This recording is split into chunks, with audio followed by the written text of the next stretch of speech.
ภิปูสยามาเวนินาสกาเลนะธัมมังอภิปูสยามาเวนินาสกาเลนะธังสังฆังอภิปูสยามาอะระหังสัมมาสัมพุทโธภะคะวะพุทธังภะคะวันตังอะภิวาเทมิสวากขาโตภะคะวะตาธัมโมธัมมังนามัสสามิสุปฏิปันโนภะคะวะโตสาวกสังโฆสังฆังนะมามิสัพเพกาปิจักรูเปกิริสิกรตเตจันตานิเควิมานิอิเปรัจเจกัคขามิกาลุวัฏนะขมานิเกมาวตุมหิกิเตโอมาจายันตุเทวาทระทระวิสมิยัคคะคัมภพนาคาติสันตาสันติเกยังอุริวรวจนะสาภโวมิสุนันตุธัมมาสวรคาโรอายัมภะพันตาธัมมาสวรคาโรอายัมภะพันตาธัมมาสวรคาโรอายัมภะพันตา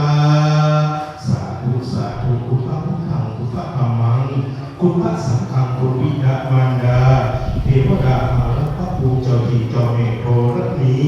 และสิ่งศักดิ์สิทธิ์ทั้งหลายทั้งปวงที่อยู่ในสากลโลกนี้มีโอกาสเชิญแล้วก็ตกเสด็จลงมาให้พรที่ลูกหลานที่ชื่อว่าคุณประภาสสอนข้องดีคุณครูยุทธวัฒน์ศรีสร้อยทั้งพ่อครัวมีรับการสู่ขวัญในเขานั้นมีอายุวันหนักสุขะพระอนามัยเป็นแรงตรงโชคดีครับนะโมตัสสะภะคะวะโตอะระหะโตสัมมาสัมพุทธัสสะนะโมตัสสะภะคะวะโตอะระหะโตสัมมาสัมพุทธัสสะนะโมตัสสะภะคะวะโต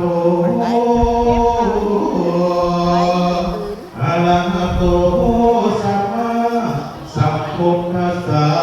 พุทธังอายุวัฒนังเตชีวิตังยาวะนิพพานังสาระนังกัสสามิธัมมังอายุวัฒนังเตชีวิตังยาวะนิพพานังสาระนังกัสสามิสังฆังอายุวัฒนังเตชีวิตังยาวะนิพพานังสาระนังกัสสามิโอติยัมปิพุทธังอายุวัฒนังเตชีวิตังยาวะนิพพานังสาระนังกัสสามิโอติยัมปิธัมมังอายุวัฒนังเตชีวิตังยาวะนิพพานังสาระนังกัสสามิโอติยัมปิสังฆังอายุวัฒนังเตชีวิตังยาวะนิพพานังสาระนังกัสสามิตาติยัมปิพุทธังอายุวัฒนังเตชีวิตังยาวะนิพพานังสาระนังกัสสามิตาติยัมปิธัมมังอายุวัฒนังเตชีวิตังยาวะนิพพานังสาระนังกัสสามิตาติยัมปิสังฆังอายุวัฒนังเตชีวิตังยาวะนิพพานังสาระนังกัสสา ามิสิสิปิปะพรวาวรเวนิเศษอิเลติโชสยาตุภวังสยามังคะลังสยามหามงคุลวันนี้เป็นวันที่19 เดือนตุลาพุทธศักราช2568เป็นคืน10 และ12 ค่ำเดือน11 วันอาทิตย์เป็นวันดีวันนี้ที่อมุตโสกโตไปดีแม่โตไม่จันคันไม่มีแม่ทันในแก้วคุณนาคุโลกตกแดงแล้วว่าจะส่งลูกแก้วออกกินเนื้อขอให้เนื้อตัวพันแผ้วสู่พันแล้วให้อยู่สวัสดีว่ามาเยอะควันควัน32 วันให้เขามาเอา32 วันให้เขามาโคมาสื่อส่งไม่เดือมาสื่อเชื่อไม่พิงถ้าพึงได้เพื่อเจ้าก็มีเสื้อลายสีหลากเหลื่อมก็มีของดีๆคือแผ่นคนก็มีมาทรงผลพลาก็มีเราอย่าได้ไว้น้อยก็มีสังฆาใส่เครื่องตะพรก็มีแหวนธรรมหกกอดก้อยก็มีของดีๆที่หลายหลากทั้งมีหมากเขี้ยวเด็กๆทั้งมันแสงและมันอ่อนกล้วยอ่อนก้อยว่างเป็นพันน้ำมันจันทร์หอมลูกไหลมีทั้งดวงดอกไม้สุกเอาเกษามีทั้งดอกมาลาหอมหวนเอาดอกคัดเข้าหวานจูบจีตกแต่งดีถึงได้เชิญขวัญเจ้าขอเต่าเดินใจจอยขวัญน้อยให้เต่า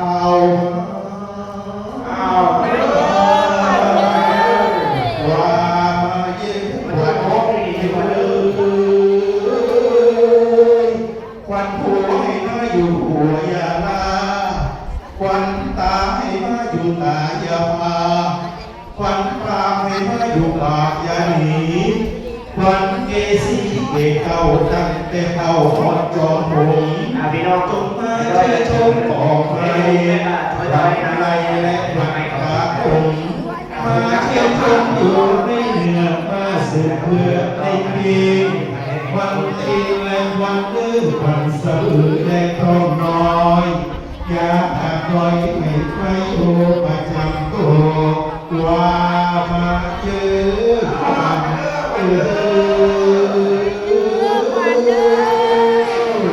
วันนกให้มาอยู่บนศพเก่าวันเก่าให้มาอยู่เก่าเกษาวันพาให้มาอยู่ขาแรงเง่งวันแข่งให้มาอยู่แข่งละงอวันคอให้มาอยู่ก็ตกกองวันคอเด็กวันห้ามวันเกี่ยวบางที่อยู่กองวันคนมองไม่ตนว่าวันเว้นจงมาอยู่ในสกุลกายตาตัวเก่ามาอยู่เก่าถ้ามีหัวสาขอหายสาธุกรสาธุวันสุขสาธุ